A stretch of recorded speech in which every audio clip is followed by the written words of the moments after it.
Cook it with কৃষ্ণার চ্যানেলে আসার জন্য সবাইকে স্বাগত। আজ বানাবো বিহারের বিখ্যাত আলু বড়া। প্রথমে আমি গ্যাস জ্বালিয়ে গ্যাসের উপরে একটা কড়া বসিয়ে 2 থেকে 3 চামচের মতো সর্ষের তেল দিয়ে আমি দিয়ে দেব ছোট অল্প একটু আমি কাঁচা হিং দিলাম, আর দিলাম কালো সর্ষে হাফ চামচ, আর দিলাম ফোড়নে মৌরি আর গোটা ধনে মিলে 1 চামচ। এরপরে পেঁয়াজ আর কাঁচা লঙ্কা আমি গ্রেট করে রেখেছি দিয়ে দিলাম। 2টো পেঁয়াজ, আর যে যেরকম ঝাল খাবে সেই রকম দিয়ে দিলাম। আমি দিয়েছি 4টে কাঁচা লঙ্কা গ্রেট করে। এরপরে আদা রসুন 1 চামচ করে গ্রেট করা দিয়ে দিলাম পরিমাণ মতো নুন, আর ধনে পাতা কুচি 1 বাটি ভালো করে দিয়ে নেড়ে নেব। এতে 2 চামচ বেসন দিয়ে দেব। এরপরে ভালো করে আলু সেদ্ধ করে ছাড়িয়ে রাখা আলু দিয়ে দেব। আমি গোটা আলু দিয়ে দিলাম। খুন্তি দিয়ে ম্যাশ করে নেব। একটু খুন্তি দিয়ে এইভাবে কেটে নিলেই আলু সুন্দর ম্যাশ হয়ে যাবে। দেখুন, এতে কিন্তু আলাদা স্বাদ হয়। এরপরে আমি 1 চামচ গরম মশলা দিয়েছি। গরম মশলা দেওয়াটা আমার স্কিপ হয়ে গেছে, তাই দেখানো হয়নি।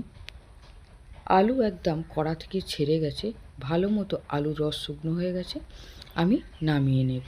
একটা থালার মধ্যে রেখে ভালো করে চতুর্দিকে ছড়িয়ে দেব। এতে আলুটা তাড়াতাড়ি ঠান্ডা হয়ে যাবে। এরপরে 200 গ্রামের মতো আমি বেসন নিয়েছি, তাতে পরিমাণ মতো নুন দেব, দিয়ে 1 চিমটি খাবার সোডা দিয়ে দেব।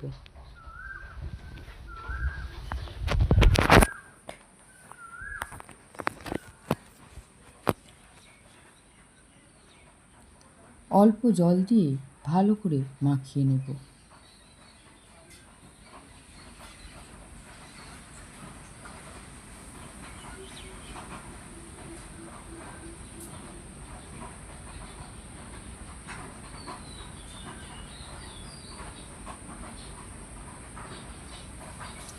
ভালো করে জল দিয়ে মাখিয়ে নিয়ে ফেটিয়ে নেব। একটা গাঢ় ব্যাটার তৈরি করে নেব। এরপরে যে আলুর পুরটা বানিয়ে রেখেছিলাম আলু বড়ার, পুরটাকে ভালো করে হাতে করে নিয়ে গোল গোল বলের আকার দিয়ে দেব। আমি এই রকম বলের আকার দিচ্ছি, আপনারা চাইলে বড়ও দিতে পারেন আর ছোটও করতে পারেন। সমস্ত আলুটাকে এইভাবে বল বানিয়ে নেব, তাতে আমি যখন আলু বড়া ভাজবো কাজটা সুবিধা হবে। গ্যাসের উপরে কড়াতে বেশ 300 গ্রামের মতো সাদা তেল দিয়ে দিয়েছি। দিয়ে তেল হালকা গরম হয়ে যাওয়ার পরে আমি দিয়ে দেব আলু বড়া।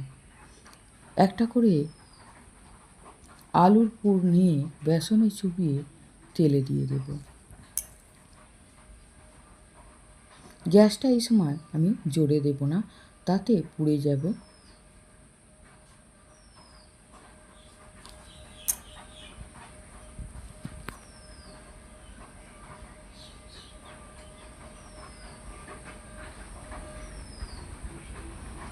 আমি 6 থেকে 7 পিসের মতো দিয়ে ভালো করে উল্টে পাল্টে ভেজে নেব।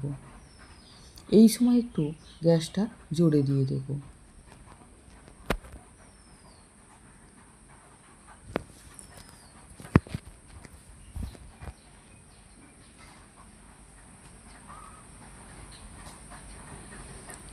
আলু বড়া ভাজা হয়ে গেছে, আমি তেল থেকে ছেঁকে নামিয়ে নেব। আমার আলু বড়া বানানো যদি আপনাদের ভালো লাগে, আমার চ্যানেলে একটা সাবস্ক্রাইব করে দেবেন, লাইক করবেন, কমেন্ট করে জানাবেন। আমার তাহলে বেশ ভালো লাগবে। এইভাবে অতিথি এলে করে দিতে পারেন, খুব কম টাইমেই হয়ে যায়, আর বাড়িতে বিকালে চায়ের সঙ্গেও খেতে পারেন। আপনারা চাইলে নিরামিষও করতে পারেন। শুধু রসুন পেঁয়াজটা না দিলেই নিরামিষও খুব সহজেই হয়ে যাবে, স্বাদও কিন্তু খারাপ হবে না।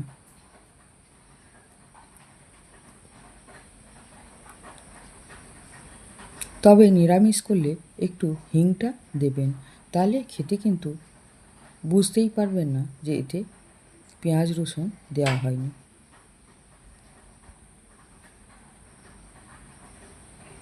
ভালো করে উল্টে পাল্টে ভেজে নামিয়ে নেব।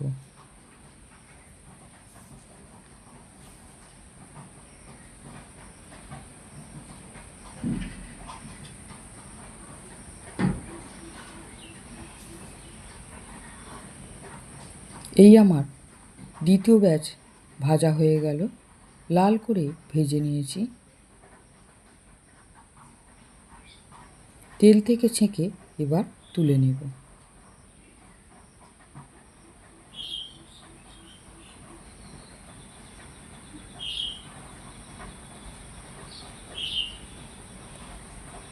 এই আমার আলু বড়া বানানো রেডি। আপনারা